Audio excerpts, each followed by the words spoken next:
안녕하십니까? 의료건강 전문 채널 다솜방송의 TV 가정한방 프로그램을 진행하는 이영빈입니다. 지난 이 시간에는 수험생 알러지 비염과 그 치료법에 대해서 자세히 알아보는 시간을 가졌었는데요.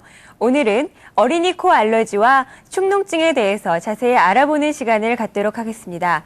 오늘 도움 말씀 주실 영동한의원의 김남선 원장님 소개해드리겠습니다. 안녕하세요, 원장님. 네, 안녕하십니까? 오늘은 그 어린이 알러지 비염과 또 어린이들이 요새 흔히 많은 질환인 그 만성 축농증에 대해서 그 증상이라든지요, 또 치료 방법, 또 가정요법, 또 예방법 이렇게 여러 가지를 자세하게 이렇게 말씀드리겠습니다. 네, 많은 기대하겠습니다. 오늘 말씀해 주실 내용이 어린이 코 알러지와 축농증에 관한 것인데요. 우리 부모님들께서는 아이들이 아프다 싶으면 어떤 것보다 더 많은 신경을 쓰시게 되는데 이 어린이 코 알러지와 축농증을 그냥 지나쳐서 치료 시기를 놓치게 되면은 건강에도 안 좋을 뿐만이 아니라 두뇌 발달에도 안 좋은 영향을 끼치게 된다고 합니다.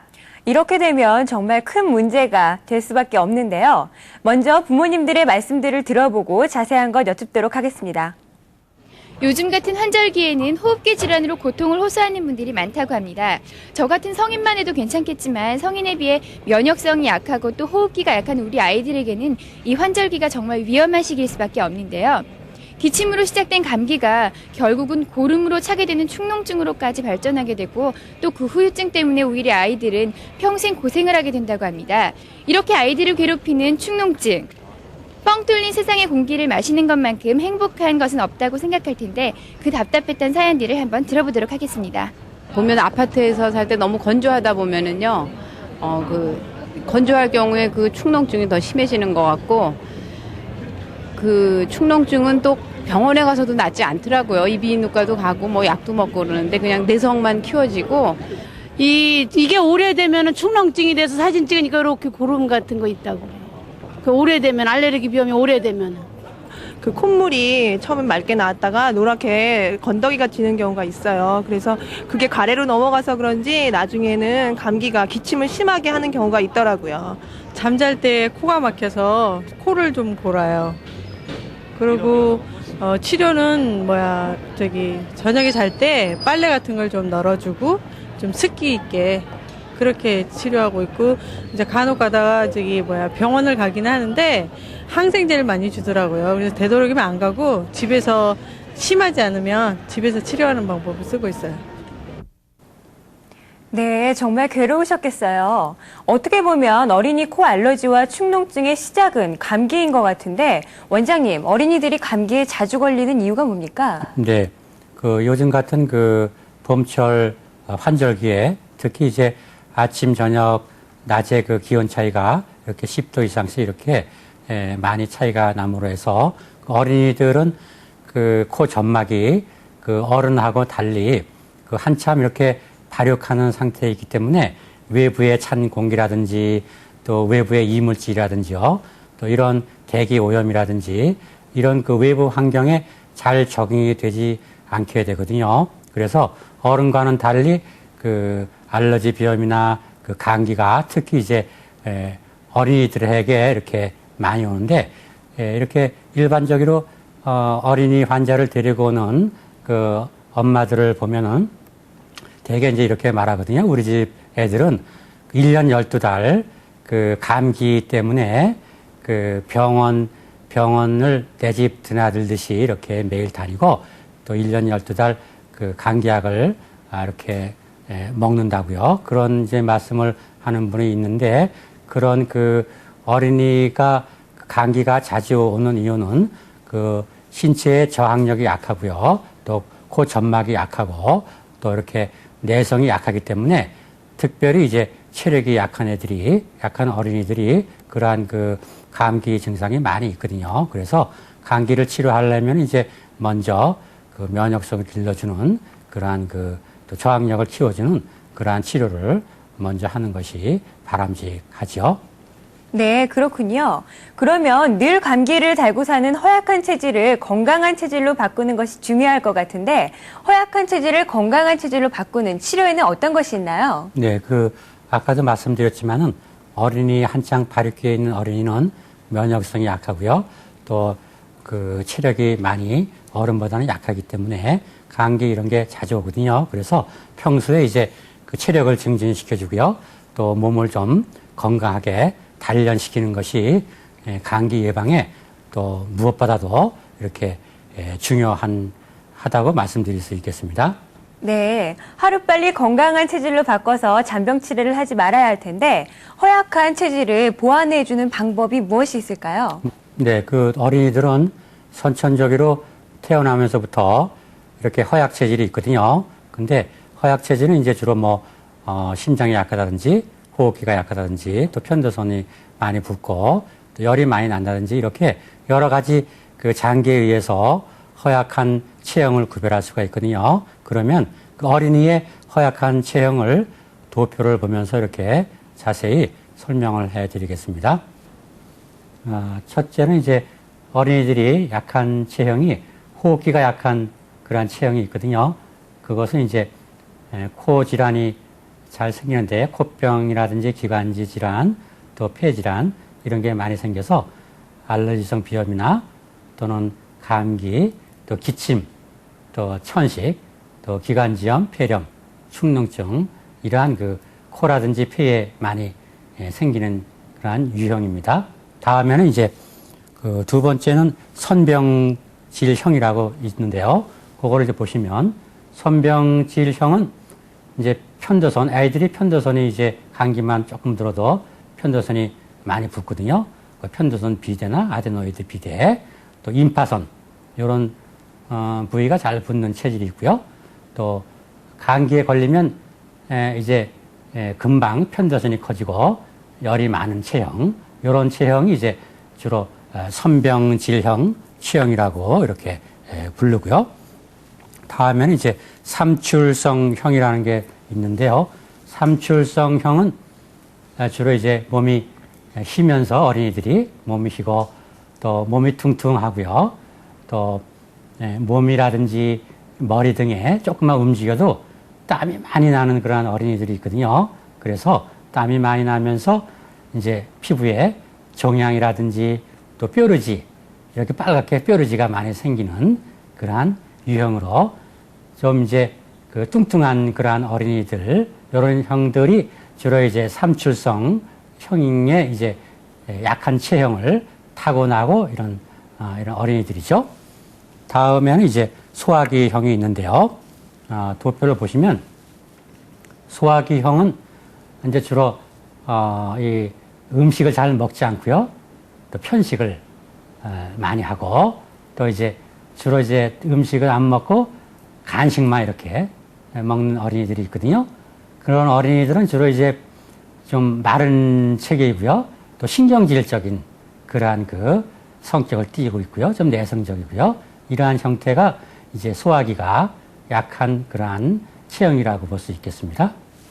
다음으로는 이제 그 심장형이 있거든요. 심장형을 보시면 심장형은 이제 잘 놀래고 밤에 깜짝깜짝 잘 놀라고요. 어린애들이 또 보채고 또 이렇게 많이 울고 자다 말고 우는 애들이 있거든요. 그런 애들이 이제 심장이 약한 체형인데 이제 공포심이 많아서 잘 이렇게 놀라고요. 또 그래서 이제 이런 것들이 심장을 약하게 타고 태어난 그러한 그 체질을 소유한 그러한 유형이라고 볼 수 있죠. 다음에가 이제 야뇨증형인데요. 야뇨증형은 이제 그 밤에 어린이들이 이렇게 소변을 가리지 못하고 이렇게 싸는 어린이들이 있거든요. 그런 애들이 이제 야뇨증형이라 그러는데요. 그런 애들도 그 방광이라든지 또 콩팥 이런 데가 특별히 이제 약하게 태어나서 야뇨증이 생기는 거거든요. 이제 그래서 그런 형태의 이제 어린이들이 여러 가지로 체형을 나눠서 그 약한 부위를 이렇게 설명해 드릴 수 있겠습니다. 네, 그렇군요. 보통 감기를 앓다가 코 알러지로 전염이 되고 코 알러지 치료 시기를 놓치면 축농증으로 발전을 한다고 하는데 어린이에게 있어서 이 코 알러지와 축농증에는 어떤 관계가 있습니까?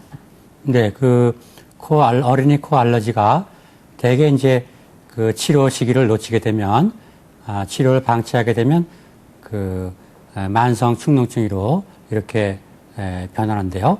거의가 코 알러지 환자의 코 알러지를 가진 어린이들의 한 80% 정도가 축농증 기운을 가지고 있는 경우가 많거든요. 그래서 코 알러지는 처음에는 이제 맑은 콧물이 나오다가 만성 축농증으로 변하게 되면 콧물이 누렇게 되죠. 첫째는. 그 다음에 코 알러지가 이제 코 알러지의 콧물이 모기로 넘어가는 게 점차적으로 모기로 넘어가는 증상이 많다가 또 기침이 나오고요. 또 가래가 많이 생기면서 이제 만성 축농증으로 발전이 되는 거거든요. 그래서 코 알러지가 있는 어린이들은 조기에 만성 축농증으로 변하기 전에 조기에 이렇게 가까운 병원을 찾으셔서 치료해 주시는 것이 무엇보다도 이렇게 중요하다고 이렇게 생각이 됩니다.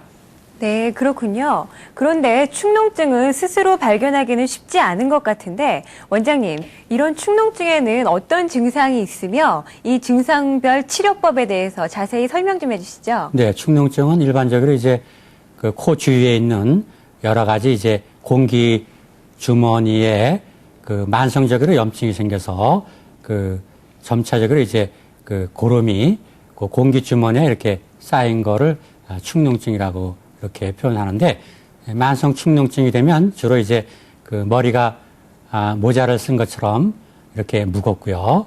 또 머리가 항상 찌끈찌끈 아프고, 또 학생들 같은 경우에 보면은 대체적으로 이제 주의 집중이 안 되고요. 또 산만하고 이제 이런 어린이들이 많거든요. 그래서 축농증에 관한 모형들을 보면서 자세하게 축농증이 뭔지 설명을 드려보겠습니다. 여기 이렇게 코에 대한 모형도가 있거든요. 근데 요 축농증이라는 거는 이제 이렇게 뼈를 둘러싸고 있는, 얼굴을 둘러싸고 있는 공기 주머니가 이렇게 코 양쪽으로 있고요. 그 다음에 이마 쪽에도 이렇게 두 군데가 크게 있거든요. 근데 축농증은 주로 이제 여기가 상악동인데요. 상악동 양쪽에 상악동에 고름이 많이 차이고요. 또 전두동 여기에 고름이 많이 차이기 때문에 고름 때문에 이제 머리가 앞 이마 부위가 이렇게 많이 아프게 되는 거고요. 그 다음에 이제 주로 이제 코가 많이 막히게 되는 거거든요. 그래서 주로 이제 학생들이 이렇게 축농증이 있어서 머리가 아프고 주의가 산만하고 공부가 잘 되지 않는 애들은 일반적으로 이제 우리가 얘기하기는 비라는 거는 이제 코 비자를 써서 비성 주의 불능증이라고 이렇게 이제 이름을 붙이거든요. 그래서 축농증이 있는 애들은 거의가 비성 주의 불능증이 되기 때문에 공부하는데 상당히 지장을 많이 받게 되는 것이죠. 다음으로는 이제 차트를 보면서 요 내시경 소견을 보면서 축농증에 대해서 좀 설명을 드리면요. 이렇게 요게 이제 코 속을 내시경 라이트를 이용해서 이렇게 사진을 찍은 거거든요. 근데 이제 보시면 여기가 이렇게 축농증 환자는 점막이, 물론 이제 알러지 비염 환자도 점막이 부었지만 축농증 환자도 이렇게 점막이 많이 부어 있거든요. 부어 있으면서 여기 이렇게 보시면 점막이 부으면서 콧물이, 노란 콧물이 이렇게 많이 차여져 있죠.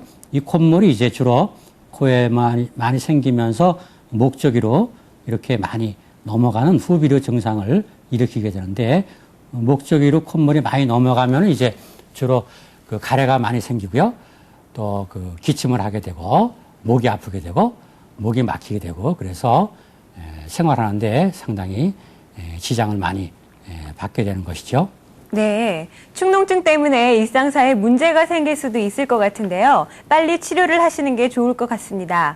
근데 원장님, 이 축농증을 병원에서 치료하는 것도 좋지만요. 집에서 치료하는 좋은 방법이 있을 것 같은데요. 집에서 치료하면 더 완치가 빠르지 않을까요? 집에서 치료하는 방법 좀 소개해 주시죠. 네, 물론 이제 축농증이 되면 제일 중요한 게 이제 병원에 다니면서 이렇게 자주 정확하게 치료를 받는 게 좋겠습니다만은 일반적으로 이제 병원에서 치료 받으면서도 더 이렇게 빨리 효과를 보시려면은 집에서 이제 민간요법으로, 가정요법으로 집에서 할 수 있는 방법이 있거든요. 그거는 이제 생리식염수라든지 또 소금물, 생리식염수나 소금물을 이용해서 비강세척을 하는 방법인데요. 비강세척을 하면은 무엇이 좋은가 하면 학생들이 코가 많이 막히고요. 또 누런 콧물이 코에 많이 차여서 그게 이제 모기로 넘어가서 가래 기침을 만들어 주거든요. 근데 이 비강 세척을 하면 특별히 이제 정신이 맑아지고요. 머리가 맑아져서 공부하는 데 도움을 많이 받거든요. 근데 비강 세척을 이제 어떻게 하냐 하면 자세히 좀 설명을 드리면 첫째는 이제 생리식염수를 약국에서 구입하셔가지고 미지근하게 해서 스포이드나 스펀지를 이용해서 한쪽 코로 생리식염수를 넣어서 입 위로 뱉고 이런 과정을 수차례 반복하고요. 그 다음에 이제 생리식염수가 적응이 잘 되면 소금물로 이제 하는 방법이 있는데 소금물은 좀 자극이 심하기 때문에 처음에 농도가 얕은 것부터 차츰차츰 농도를 높여야 되거든요. 그래서 먼저 이제 깨끗한 물을 따뜻하게 미지근하게 이렇게 데펴가지고 거기에다가 소금을 타서 아까 말씀드린 대로 코를 한쪽으로 넣고 또 입 위로 뱉는 그러한 것을 반복해서 이렇게 하시는 것이 축농증 치료에 많은 도움이 되는 것이죠. 네, 잘 알았습니다. 원장님 말씀대로 실천을 하셔서 좋은 효과를 보시기 바랍니다. 원장님, 가정치료요법 말고 한방에서 치료를 할 수 있는 좋은 효과를 볼 수 있는 치료요법이 있을까요? 네, 가정에서 그렇게 축농증 치료하는데 도움을 받을 수 있는 그러한 치료법이 있거든요. 그걸 자세히 말씀드리면, 첫째 이제 수세미, 여러분이 잘 아시는 수세미라고 있거든요. 수세미가 이제 만성 축농증 치료에 아주 좋은 그러한 민간요법인데요. 축농증에 좋은 수세미는 수세미의 열매라든지 줄기, 또 뿌리, 또 이파리 이런 것들이 다 축농증에는 아주 좋은 효과가 있기 때문에 그러한 수세미를 잘 태워가지고요. 분말을 만들어서 그거를 하루에 차 스푼으로 한 3스푼에서 4스푼 정도 따끈한 물로 이렇게 또 마시는 방법이 있고요. 또 좋은 것은 수세미 즙을 이용하는 건데요. 수세미를 즙을 내가지고 생수세미를 즙을 내서 그 즙을 갖다가 수시로 마시는 것도 하나의 좋은 축농증 치료의 방법이거든요. 그러니까 축농증이 있는 학생이 있는 집에서는 그렇게 실행을 해보는 것도 축농증 치료라든지 또 예방에 있어서 좋은 방법이라고 이렇게 생각이 됩니다. 네, 잘 알았습니다. 수세미에 그런 효능이 있는지 몰랐는데요. 집에 공간이 있는 분들이나 축농증으로 고생하는 아이가 있는 집에서는 잘 키워서 효과를 보셨으면 합니다. 원장님께서 알러지 비염 치료에 대한 소청룡탕의 효과라는 논문을 세계 동양의학 대회에 발표를 하셨다고 하는데 어떤 내용입니까? 네, 제가 이렇게 발표한 논문을 좀 설명을 해드리면요. 세계 동양의학 대회라는 거는 동양의 중국이라든지 일본, 한국을 위시해서 동양 아시아권하고 또 유럽, 또 미국 이런 데에서 이제 한의사라든지 또 의사라든지 동양의학에 관심이 많은 동양의학자들이 이렇게 1년에 한 번씩 일본이나 미국, 유럽, 또 한국, 중국 이런 데서 이렇게 열리는 거거든요. 그런데 이제 제가 그 논문 발표한 내용을 참 설명을 해드리면요. 그 논문 제목은 소총령탕의 신의화나 또 금은화를 이렇게 첨가를 해서 그 알러지 비염의 치료 효과를 극대화시킨 그러한 본원에서 치료한 임상 사례를 중심으로 이렇게 해서 일본에서 열린 동양의학회에 발표를 한 것인데요. 그 소총용탕은 일반적으로 이제 알러지 비염에 많이 쓰는 약재인데요. 그 소총용탕 이외에 그 신의화라는 게 있는데요. 신의화는 여러분들이 이렇게 알기 쉽게 설명드리면은 그 목련꽃이거든요.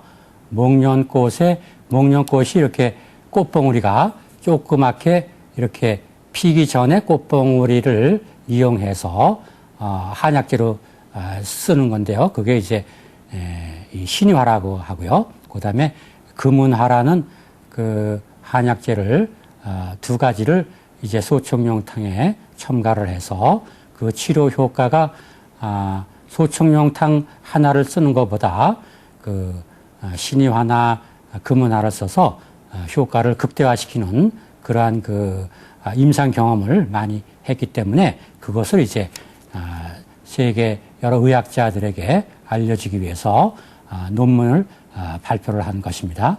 네, 그러셨군요. 환자 치료에 항상 바쁘실 텐데 그런 연구를 열심히 하셨다니 존경스러운데요. 원장님, 축농증 환자가 일상생활에서, 과정에서 주의해야 할 점이 있으면 좀 소개 좀 해주시죠. 네, 축농증 환자가 이제 일상생활에서 주의할 점은 첫 번째로 이제 환경이 중요하거든요. 그래서 이 집을 너무 건조하지 않게 하고요. 집에 가습이라든지 또 저녁에 이제 공부하는 학생들이 있으면 공부하는 공부방에다가 그 타월이라든지 수건을 이렇게 한 2개 정도 이렇게 적셔서 걸어 놓으면 가습 효과가 자연적으로 많이 있거든요. 그래서 그렇게 해서 가습을 좀 시켜주고요. 그 다음에 중요한 거는 이제 그 예를 들면 감기가 오래되면은 자연히 이제 알러지 비염이나 축농증이 되거든요. 그래서 특별히 이제 감기를 예방하는, 감기 걸리지 않게끔 평소에 주의하는 것이 굉장히 중요한 것입니다. 네, 그렇군요. 그런데 어린이들이 코를 풀 때 굉장히 세게 푸는 경향이 있는 것 같은데 어린이들이 코를 풀 때 주의할 점은 있나요?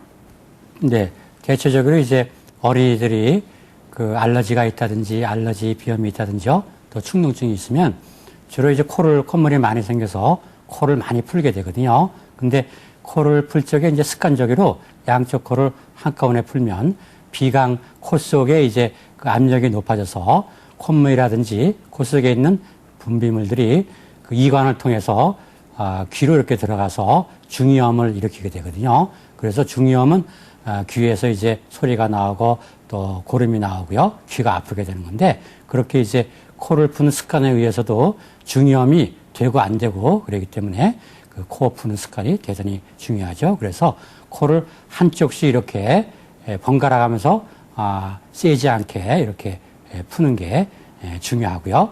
또 코에는 이제 그 코가 붓게 되면은 염증이 있으면 코가 부어서 그 코 내 점막이 빨갛게 되고 출혈이 잘 되거든요. 그래서 코피가 많이 나는데 코를 잘못 풀면 코피가 날 수 있다는 거를 부모님들이 어린이들에게 잘 설명을 해 주어서 코피가 나더라도 어린이들이 걱정하지 않게끔 이렇게 이끌어 주시는 것이 대단히 중요합니다. 네, 잘 알았습니다. 시청자 여러분, 어린이 코 알러지와 축농증에 대해서 잘 아셨죠? 축농증에 걸린 자녀를 두신 부모님들께서는 꼭 기억하셔서 세심한 배려를 아끼지 말으셔야 되겠습니다. 다음 이 시간에는 어린이 코 알러지와 아토피성 피부염에 대해서 알아보는 시간인데요. 원장님, 다음 시간은 소개해 주시죠. 네, 다음 이 시간은요, 그 어린이 천식이 요새 많이 발생이 되거든요. 그래서 어린이 천식하고 또 피부가 가려운 태열에 의해서 이제 어린이들이 아토피성 피부가 많이 생기거든요. 그래서 이제 그런 거를 중점적으로 말씀을 해드리겠습니다. 네, 많은 기대하겠습니다. 다음 이 시간에도 역시 김남선 원장님께서 수고해 주시겠고요. 오늘 도움 말씀 감사합니다. 네, 수고하셨습니다. 다음 이 시간까지 안녕히 계십시오.